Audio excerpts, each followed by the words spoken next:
जय श्री राम। श्री राम कथा के संदर्भ में श्री वाल्मीकि रामायण में उत्तंक ऋषि ने, एक राजा जी थे जो अपने पूर्व जन्मों के कुछ पाप से जानवर व्याघ्र के रूप में पैदा हुए थे। उन्होंने पूछा अपनी मुक्ति का रास्ता, तो उन्होंने उनको सलाह दिया है, चैते मासे सीते पक्षे कथा रामायणस्य च नवान्न किल श्रोतव्या भक्ति भावेन सादरम यस सर्वन मात्रेन सर्व पापहि प्रमुचयति। अर्थात चैत मास के शुक्ल पक्ष में तुम्हें भक्ति भाव से आदर पूर्वक रामायण की नवाह कथा सुननी चाहिए।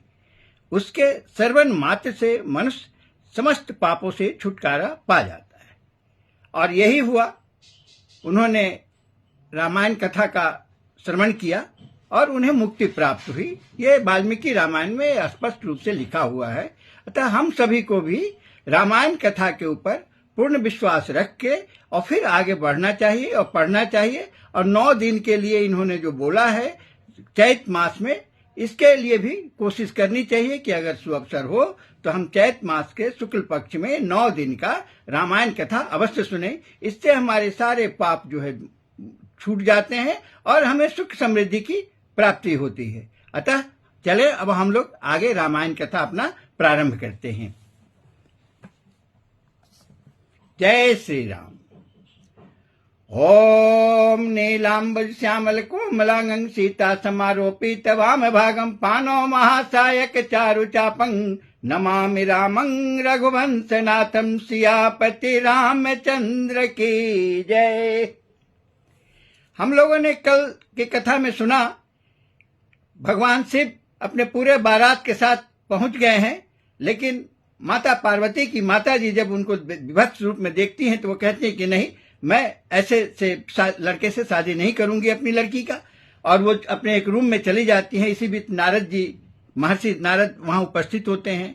फिर उनको ले जा करके माता पार्वती के जो पिताजी हैं वो उनसे कुछ परामर्श करते हैं कि अब इस बात को कैसे सुलझाया जाए। और देखते हैं कि हम लोग अब आगे रामायण में क्या पढ़ते हैं।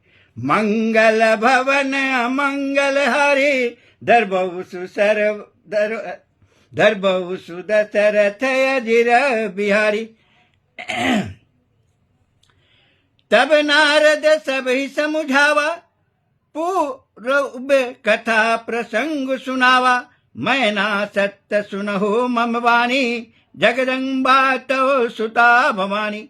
तब नारद जी ने पूर्व जन्म की कथा सुनाकर सबको समझाया और कहा कि हे मैना, तुम मेरी सच्ची बात सुनो। तुम्हारी यह लड़की साक्षात जग जननी भवानी है। मंगल भवन अमंगल हारे दरबहु सुदशरथ अजिर बिहारी। अजा अनादि शक्ति अविनाशिनी सदा शंभु अर्धंग निवासनी। जग संभव पालन लय कारिणी निज इच्छा लीला बपुधारणी। ये अजन्मा अनादि और अविनाशिनी शक्ति हैं, सदा शिव जी के अर्धांग में रहती हैं। ये जगत की उत्पत्ति, पालन और संहार करने वाली हैं और अपने इच्छा से ही लीला शरीर धारण करती हैं। मंगल भवन अमंगल हारे दरबहु सुदशरथ अजिर बिहारी। जनमी प्रथम दक्ष गृह जाई नाम सती सुंदर तनु पाई। तहु सती शंकर ही निबाही कथा प्रसिद्ध सकल जग माही। पहले ये दक्ष के घर जाकर जन्मी थी, तब इनका सती नाम था। बहुत सुंदर शरीर पाया था। वहां भी सती शंकर जी से ही ब्याही गई थी। यह कथा सारे जगत में प्रसिद्ध है। मंगल भवन अमंगल हारे दरबहु सुदशरथ अजिर बिहारी। एक बार आवत शिव संगा देखो रघुकुल कमल पतंगा। भयउ मोह शिव कहा न किन्हा ब्रह्म बस वे सुसिए कर लिन्हा। एक बार इन्होंने शिव जी के साथ आते हुए राह में रघुकुल रूपी कमल के सूर्य श्री रामचंद्र जी को देखा। तब इन्हें मोह हो गया और इन्होंने शिव जी का कहना न मानकर भ्रमवश सीता जी का वेश धारण कर लिया। मंगल भवन अमंगल हारे, धरबौ सुदशरथ अजिर बिहारी। सिए वेशु सत्य जो किन तेहि, अपराध शंकर परिहरि। हर विरह जाई बहोरि पितु के, यज्ञ जोगानल जरी। अब जनमी तुम्हारे भवन निज पति लागे, दारुण तपु किया अस जानि संशय तजहु गिरिजा। सर्वदा शंकर पिया, सियापति रामचंद्र की जय। सती जी ने जो सीता का वेश धारण किया, उसी अपराध के कारण शंकर जी ने उनको त्याग दिया। फिर शिव जी के वियोग में ये अपने पिता के यज्ञ में जाकर वहीं जोगाग्नि से भस्म हो गई। अब इन्होंने तुम्हारे घर जन्म लेकर अपने पति के लिए कठिन तप किया है, ऐसा जानकर संदेह छोड़ दो। पार्वती जी तो सदा ही शंकर जी के प्रिया अर्धांगिनी हैं। मंगल भवन अमंगल हारे, धरबौ सुदशरथ अजिर बिहारी। सुनि नारद के बचन तब, सब कर मिटा विषाद।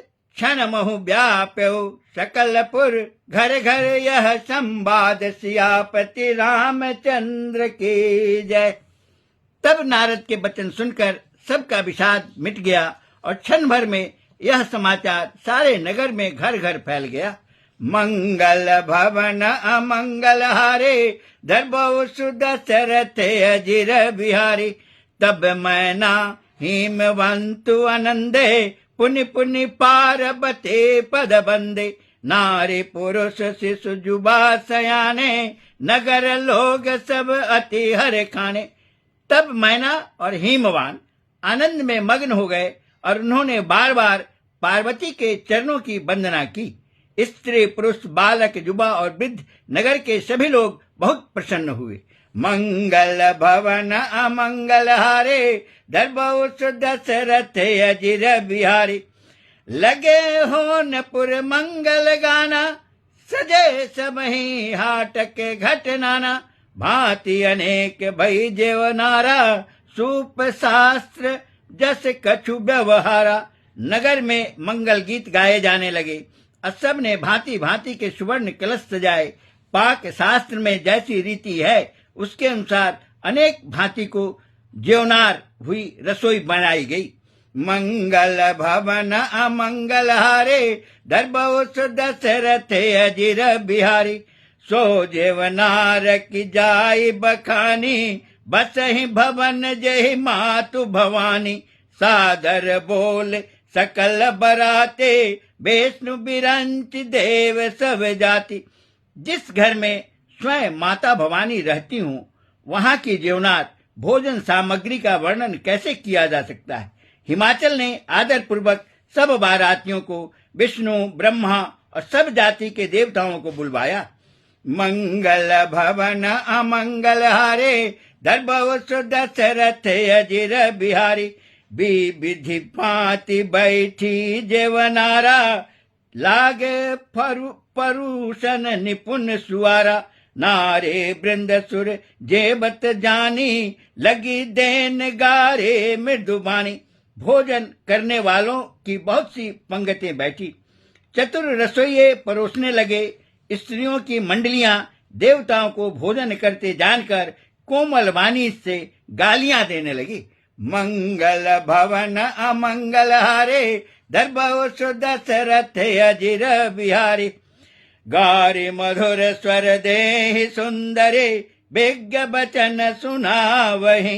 भोजन करहि सुर अति विलंबु, विनोद सुनि सचु पावहि। जेबत जो बढ़यो आनंदो, सो मुख कोटि न परे कहियो। अचवाई दिन पान गवने, बास जहाँ जाको रहो। सियापति रामचंद्र की जय। सब सुंदर स्त्रियां मीठे स्वर में गालियां देने लगी और व्यंग भरे वचन सुनाने लगी। देवगण विनोद सुनकर बहुत सुख अनुभव करते हैं, इसलिए भोजन करने में बड़ी देर लगा रहे हैं। भोजन के समय जो आनंद बढ़ा वह करोड़ों मुंह से भी नहीं कहा जा सकता। भोजन कर चुकने पर सबके हाथ मुंह धुलवाकर पान दिए गए। फिर सब लोग जो जहां ठहरे थे वहां चले गए। मंगल भवन अमंगल हारे, दरबउस दशरथ अजिर बिहारी। बहुरी मुनिन हिम बंत कहूँ, लगन सुनाई आई। समय बिलो के विवाह कर, पठय देव बुलाए। सियापते रामचंद्र की जय। फिर मुनियों ने लौटकर हिमवान को लग्न पत्रिका सुनाई और विवाह का समय देखकर देवताओं को बुलावा भेजा गया।